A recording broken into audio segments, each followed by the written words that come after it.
Hola, ¿qué tal? Muy buenas tardes. Soy Mauricio Weintraub. Como siempre, una alegría estar este miércoles, como los últimos 16 miércoles, en este ratito acompañándonos en este ciclo llamado Temas Humanos, desde la mirada de las escenas matrices, en esta charlita de los miércoles, como me gusta y como nos gusta decir, en donde vamos recorriendo distintos temas que tienen que ver con nuestro ser humano, con la vida, con lo que nos va pasando, y tratamos de pasarlo, como decimos siempre, por la lente de las escenas matrices. Las escenas matrices es una manera de mirar lo que nos pasa. Las escenas matrices es una manera de mirar lo que nos pasa para aprender a vincularnos con lo que nos pasa desde un lugar, bueno, por lo menos en la intención, más saludable, desde un lugar que tenga que ver más con nuestro verdadero deseo, con nuestra verdadera esencia amorosa, como pensamos aquí que es, ya que como decimos siempre, escenas matrices es una mirada de base humanística. Y en este sentido, el amor es la esencia, y cada vez que nos dañamos a nosotros mismos o a los demás, es porque estamos desencontrados de alguna manera o de otra de esa esencia, o porque repetimos roles a partir de los cuales nos fuimos desencontrando de nuestra verdad y bondad esencial.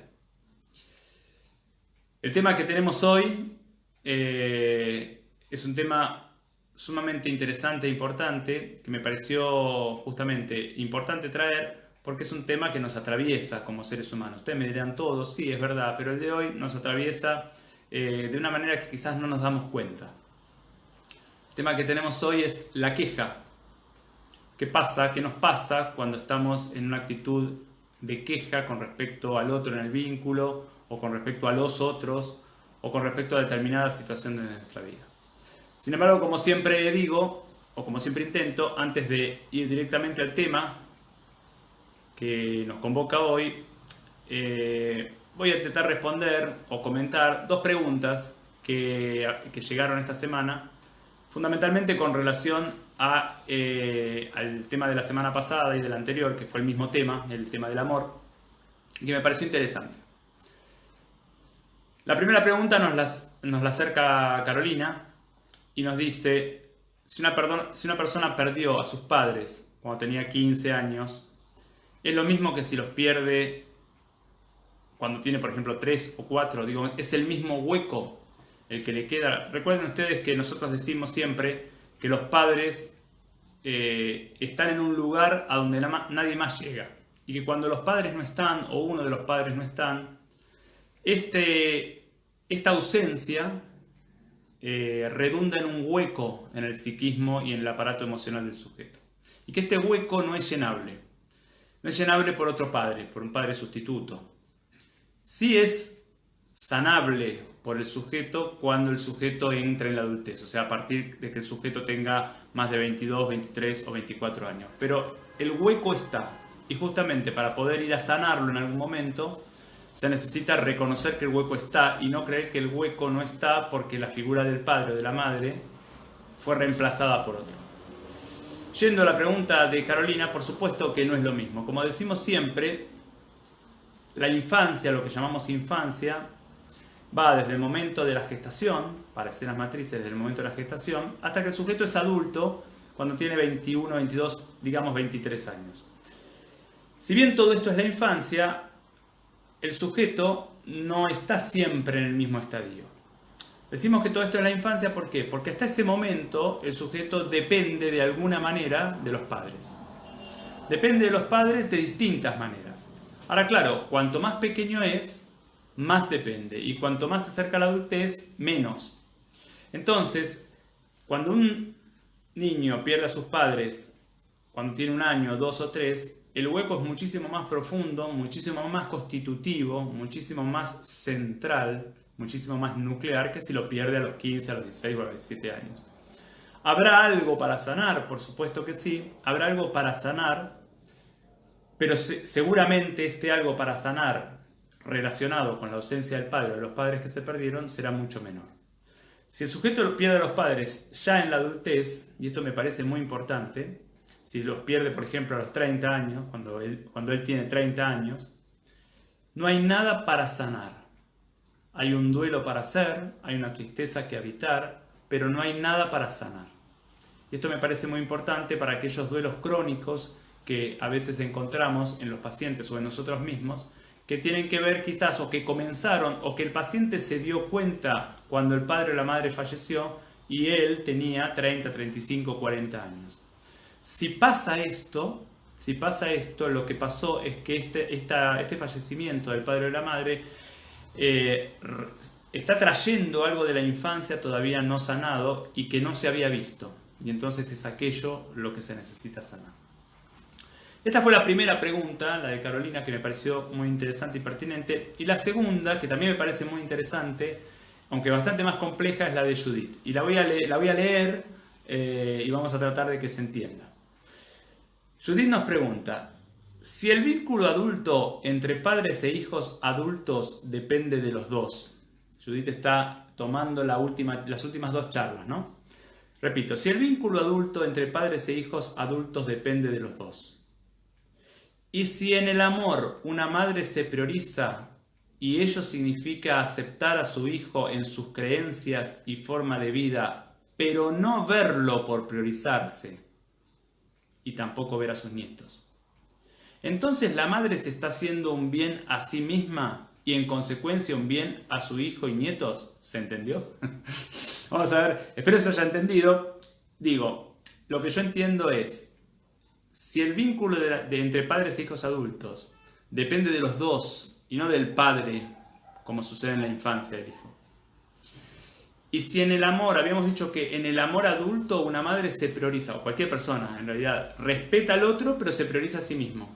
Cuando hay diferencia, respeto al otro pero me priorizo a mí. Esto es el amor adulto. Entonces Judith nos pregunta, ¿y si en el amor adulto una madre se prioriza a sí misma? Y entonces esto significa aceptar a su hijo en sus creencias y forma de vida.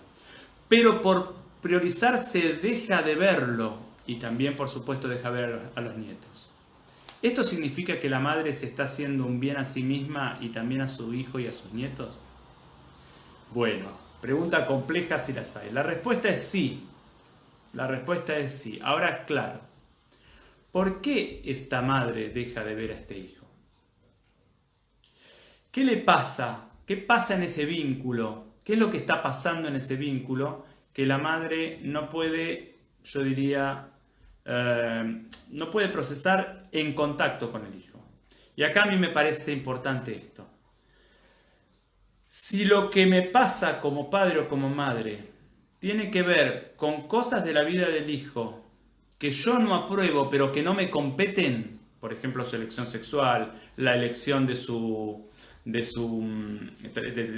vida laboral, determinados criterios educativos con los hijos. Digo, si tiene que ver con algo que no me compete, casi siempre esto me muestra, digo casi siempre, no siempre, pero casi siempre esto me muestra en realidad algo mío no sanado, que estoy intentando que mi hijo no sea para no ver. No siempre, casi siempre. Si por lo contrario, lo que yo no puedo, digamos, el motivo por el cual yo dejo de ver a mi hijo es porque cuando nos vemos, mi hijo es agresivo, no me respeta, no se vincula de una manera saludable conmigo y yo ya lo hablé y lo volví a hablar y volví a hablarlo y esto no cambia y esto continúa, uno podría decir que ahí sí, la decisión de no verlo obviamente es priorizándome a mí y es saludable para mí y será saludable para mi hijo si lo puede tomar. Si lo puede tomar. Por supuesto estoy dando una respuesta a nivel general de algo que sería fundamental saber a nivel particular. Digo, para poder dar una respuesta más concreta, más clara y hasta quizás más verdadera, tendríamos que saber el caso particular. Pero en líneas generales uno lo podría pensar así. Les agradezco mucho a Judith, a Carolina y también a muchos otros que nos acercan preguntas, comentarios y que nos hacen reflexionar. Voy a tratar de ir respondiendo las preguntas en la medida de lo posible. Más de 2 por charla no vamos a hacer, aunque quizás en algún momento hagamos lo que ya hicimos, que es tomar muchas preguntas y hacer una charla de respuestas de preguntas. Vamos ahora entonces al tema que nos toma hoy, que nos convoca y que, como decíamos, es la queja. Y lo primero que hay que decir de la queja es que la queja aunque parece una emoción, no es una emoción. La queja es una conducta. O, si quieren, es una acción. Es decir, la acción de quejarnos no es una emoción, es una acción. Y esto es lo primero que tenemos que entender para poder diferenciar la queja de la emoción que suele contener la queja. Diferenciar que la queja es una acción y entender que la queja no es una emoción. Claro, ¿cuál es la emoción que suele tener adentro, vamos a decirlo así, la queja?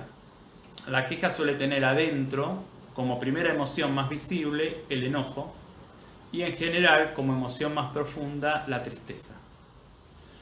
Pero en principio, la queja es una acción que expresa un enojo. Poder diferenciar la acción de la queja del enojo nos va a permitir después entender qué es lo que pasa con la queja y qué hay que hacer, o qué, no estamos para decir qué hay que hacer, qué es bueno hacer o qué es saludable hacer, por lo menos de la mirada de escenas matrices, con este enojo que después se hace acción en forma de queja. Entonces, la queja primero no es una emoción, sino que es una conducta o una acción. Es una acción que tiene dentro una emoción que básicamente es el enojo, aunque más profundo siempre está la tristeza, pero vamos a quedarnos por ahora con el enojo. Y en realidad, la queja siempre dice lo mismo. La queja dice, hay algo que me enoja y el culpable de este enojo que yo siento es el otro, no yo. Es decir, en la queja, la culpa siempre la tiene el otro. En este punto crucial de la queja, es donde nos vamos a quedar dentro de 2 minutos. Nos vamos a quedar porque en esta idea de que la culpa siempre la tiene el otro, anida la imposibilidad de salir de la situación de la cual me estoy quejando.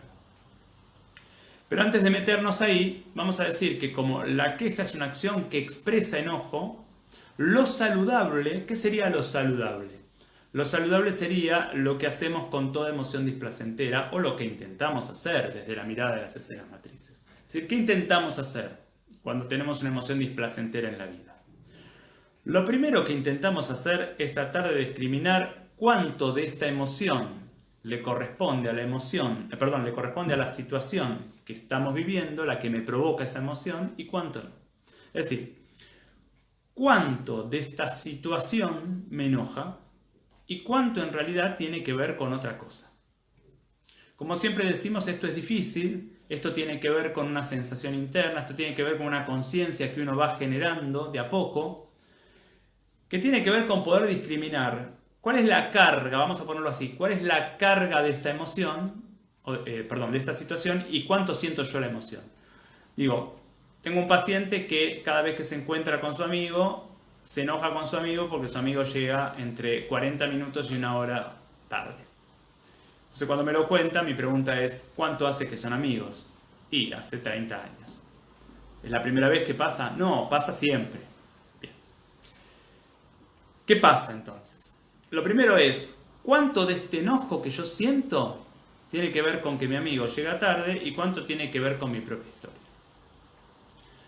Cuando empezamos a revisar, por supuesto, aparece un padre que nunca lo iba a buscar a la escuela o cuando lo iba a buscar llegaba tarde, aparece una madre que lo deja esperando y que siempre está por llevarlo a la plaza pero nunca lo lleva, o sea, aparecen determinadas escenas que hacen que mi paciente le pasen 2 cosas. Primero, que el enojo que siente con que el amigo llega tarde está muy por encima de la situación, y segundo, que no puede, al no poder sanar ese enojo infantil con los padres, en cada una de las escenas, no puede evitar volver a estar en la situación de espera. ¿Se entiende? O sea, se le vuelve a armar una y otra vez una escena copia en la situación de espera, porque claro, mientras no sane la situación de espera original, necesita volver a armarla para poder darse cuenta que hay una situación ahí a sanar en la infancia. Entonces, ¿qué sería lo saludable en aquella situación de queja? Lo primero sería entonces poder determinar cuánto de este enojo tiene que ver con la situación y cuánto tiene que ver con mi infancia e ir a buscar esas escenas infantiles y trabajar con ellas en lo que tiene que ver conmigo. A medida que voy pudiendo hacer esto, la otra pata, la otra parte saludable tendrá que ver con, en esta situación que me enoja hoy, y esto es lo muy difícil para el que se queja, en esta situación que yo estoy viviendo hoy, en donde mi amigo me deja esperando 40 minutos, en esta situación, ¿cuál es mi 50%? Esto es muy difícil para el que está instalado en la queja. Es decir, ¿cuál es el 50% que yo pongo en la situación, a partir del cual co-construyo con el otro la situación que a mí me enoja? Ustedes me van a decir, bueno, no pongo nada, porque si yo voy a horario y mi amigo me hace esperar 40 minutos, en realidad yo estoy haciendo las cosas bien y mi amigo es el que me está haciendo esperar. Parecería que sí, pero no es así. Y para entender por qué no es así, hay que entender cómo está armada la queja. Y entonces vamos a decir que en la queja hay una situación X, en donde estoy yo y el otro. Y el otro hace algo que a mí me hace sentir mal. Hasta ahora es una situación, como cualquier situación que nos podemos encontrar en la vida.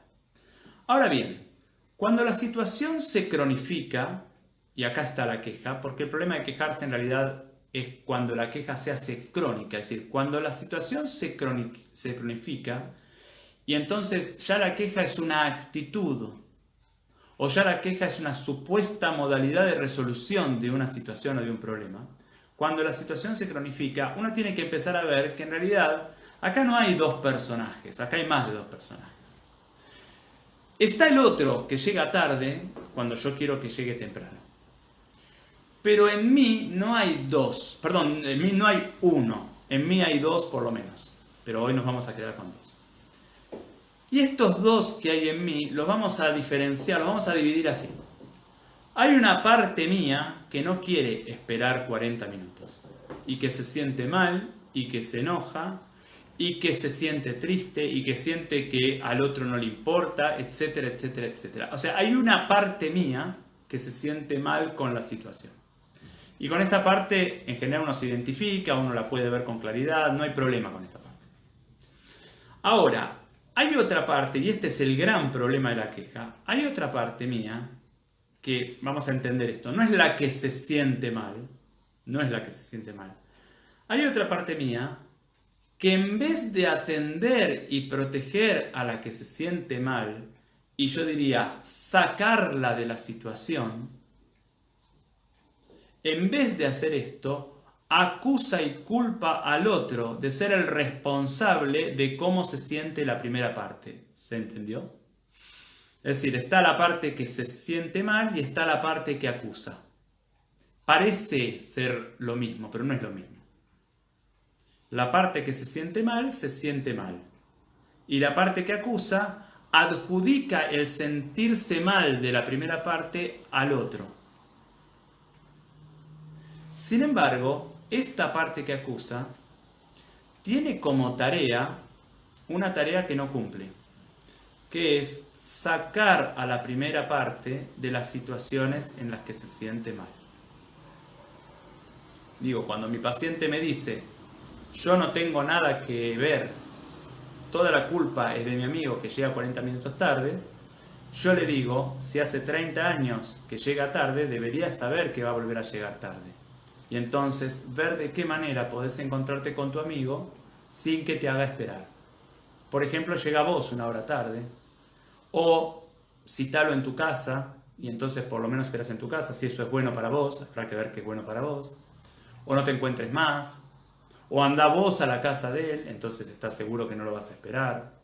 Digo, 1000 posibilidades que a uno se le empiezan a ocurrir cuando uno se hace cargo de no dejarse a sí mismo en las situaciones en las que se siente mal.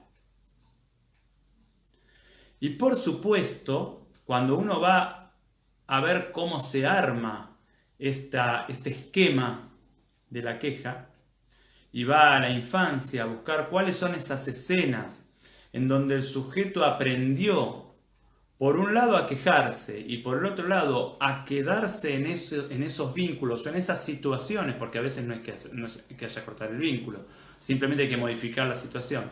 Cómo el sujeto aprendió a quejarse y a quedarse en las situaciones de las cuales se queja, uno ve en general dos situaciones infantiles básicas.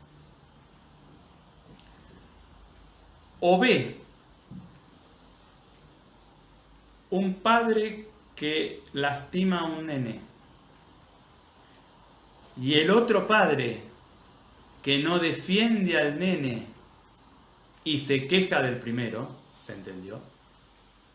¿Se entendió? Es decir, el padre lastima a un nene y el segundo padre, en vez de defender a ese nene, se queja del primero. Por ejemplo, el papá la golpea al nene y cuando se va el papá, la mamá dice: qué malo tu papá, qué barbaridad, qué agresivo, qué violento, pero no ha hecho nada ni va a hacer nada la próxima vez que el padre quiera golpear o intente golpear al nene.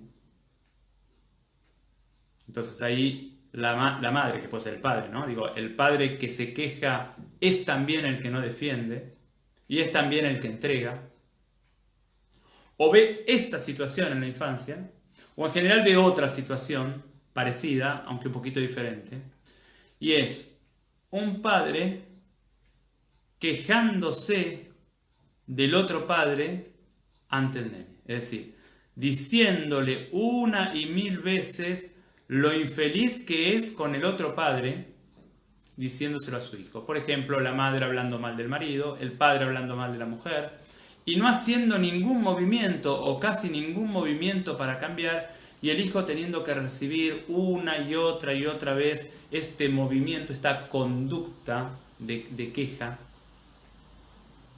y teniendo que soportar él toda una queja sin que el padre que se queja haga nada para salir de esa situación. Estas suelen ser, de mil maneras, pero estas suelen ser las dos escenas matrices que uno encuentra en aquella persona que se queja crónicamente de una situación de la cual no sale.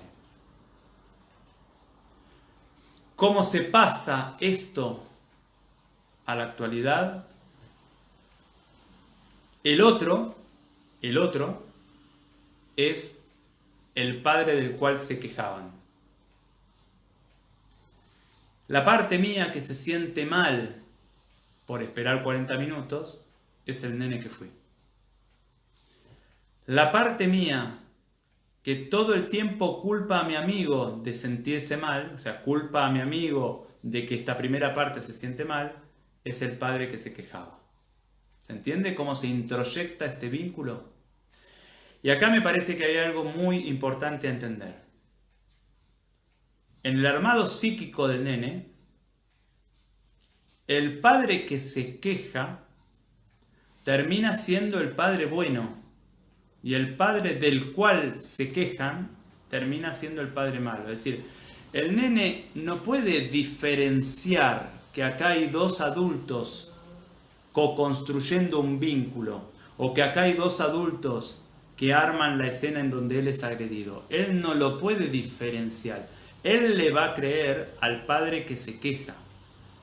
Porque el padre que se queja, así como la parte mía que se queja, el padre que se queja obtiene un gran beneficio del hecho de quejarse.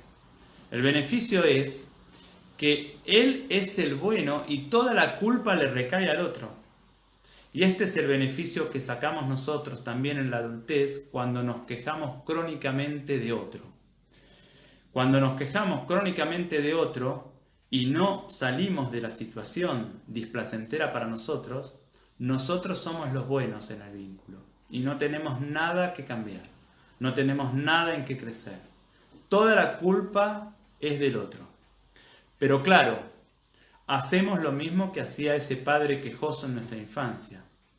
Condenamos a la parte nuestra que tenemos adentro, que se siente mal, y que es ese nene que fuimos hoy adentro nuestro. Condenamos a ese nene que fuimos adentro nuestro a vivir una y otra vez, de forma repetida, la misma situación que le provoca displacer. Este es un punto crucial. Cuando nos quejamos y permanecemos, condenamos a ese nene que fuimos y que hoy está dentro nuestro a una y otra vez vivir la misma situación.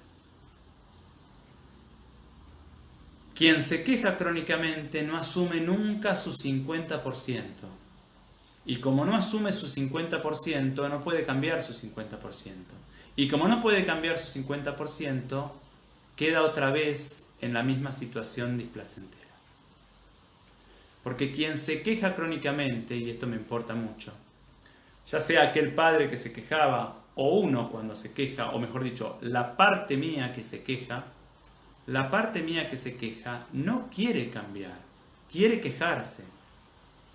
Porque cambiar cuesta. Cambiar es un proceso que cuesta. Para cambiar debo asumir dónde me equivoco. Para cambiar debo estar dispuesto a pagar los precios. Para cambiar debo estar dispuesto a crecer y a transformarme en un adulto. Y pagar los precios de ser adulto. Y los precios a veces no los queremos pagar. Como diría Freud, no sé si lo diría Freud, pero lo vamos a citar, una solución de compromiso que encontramos las personas es justamente esto. Me quejo pero no me voy. Me quejo pero no cambio. Me quejo pero hago lo mismo. ¿Es una solución? Bueno, si quieren sí, porque me deja que esta sensación de ser el bueno, el que está bien. ¿Es una solución? Decididamente no.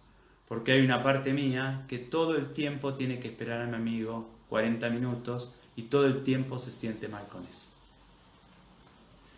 Algo de esto fue la queja. La queja surgió como tema muy interesante y por eso me pareció importante ponerlo en las charlitas de los miércoles. Surgió, digo, en la formación de escenas matrices y surgió también después en nuestra reunión de equipo. Yo les agradezco como siempre muchísimo el acompañamiento de hoy, el acompañamiento de estas 17 emisiones ya, de estas 17 transmisiones que llevamos en vivo. Les agradezco muchísimo. Los invito como siempre a contactarnos, a enviarnos los comentarios, a enviarnos los mensajes, las preguntas, a enviarnos las diferencias también, que siempre nos enriquecen, a enviarnos todo tipo de diferencia y todo tipo de cuestionamiento. Esto siempre nos hace pensar y nos hace o bien aprender algo que no veíamos o darnos cuenta que quizás la explicación no estuvo del todo claro y volver una y otra vez sobre lo mismo. Para dar, como decimos en Habitarnos y en Escenas Matrices, para intentar dar una vueltita más en el proceso de crecimiento. Pueden contactarnos al mail que tienen en pantalla, info@habitarnos.com.ar. Pueden inscribirse para el seminario del día 11 de septiembre. Hay creo que 4 o 5 vacantes nada más, pero todavía están abiertas las vacantes. O pueden también comprar las grabaciones de los seminarios anteriores, si es que no pudieron estar y les interesa. El 11 de diciembre tenemos el seminario 3, así que los invito a quienes quieran acercarse a escribirnos al mail y inscribirse por ese medio. Y en octubre empezamos nuevamente la formación en escenas matrices, modalidad online y modalidad presencial para ayudadores. Psicólogos, psicoterapeutas, médicos, docentes, terapeutas alternativos, cualquier persona que tenga una actividad relacionada con la ayuda puede mandarnos un mail para que le enviemos la información sobre la formación en escenas matrices, modalidad presencial y modalidad online. Presencial, por supuesto, en este momento a través de cualquiera de las plataformas. Les agradezco muchísimo, les deseo que tengan una linda semana y si ustedes quieren, nos vemos el miércoles que viene a la misma hora. Muchísimas gracias.